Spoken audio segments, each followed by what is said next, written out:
A warm reception for the Brazilian President Luiz Inácio Lula da Silva as he arrives in Shanghai, a Chinese city known as the Pearl of the Orient. He has been welcomed by former Brazilian President Dilma Rousseff, who is now heading the new development bank under the auspices of BRICS. Lula is seeking to put Brazil back on the international stage after a period of relative isolation by former President Jair Bolsonaro. He says the creation of this bank shows that the union of emerging countries of creating social and economic changes relevant to the world. We don't want to be better than anyone else. We want the opportunities to expand our own potential. Lula visited Beijing twice during his earlier government in 2003 to 2010, will meet with Chinese President Xi Jinping for talks on trade, investments and the war in Ukraine. China and Brazil are both large developing countries and important emerging market countries. Over the past half-century, since the establishment of diplomatic relations, China and Brazil have always maintained stable development in the face of international changes. This is one of the best initiatives by the BRICS Nations to develop an international bank that is aimed at supporting the businesses in these countries, which will also go a long way to support the countries in other developing world as well. And as we speak, BRICS Nation is a very developing organization that many developing nations and developed nations as well are interested in joining. Saudi Arabia, Iran, Argentina, Venezuela, many countries, Egypt, many countries are also showing their interest to be part of the union.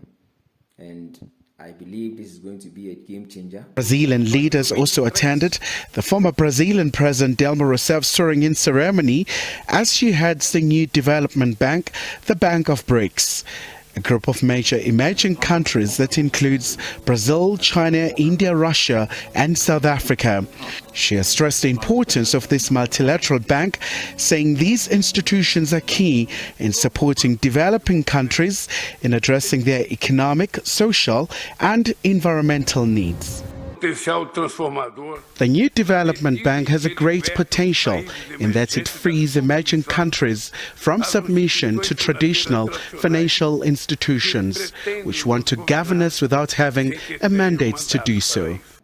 Unlike the IMF and the World Bank that used to give loans and at a high interest rate to developing countries, instead of helping them, they rather keep them poor. But when they give loans to other countries that looks like them, they give those loans in a very low rate. So why can't we have a bank that have different rates for other people and different rates for others as well?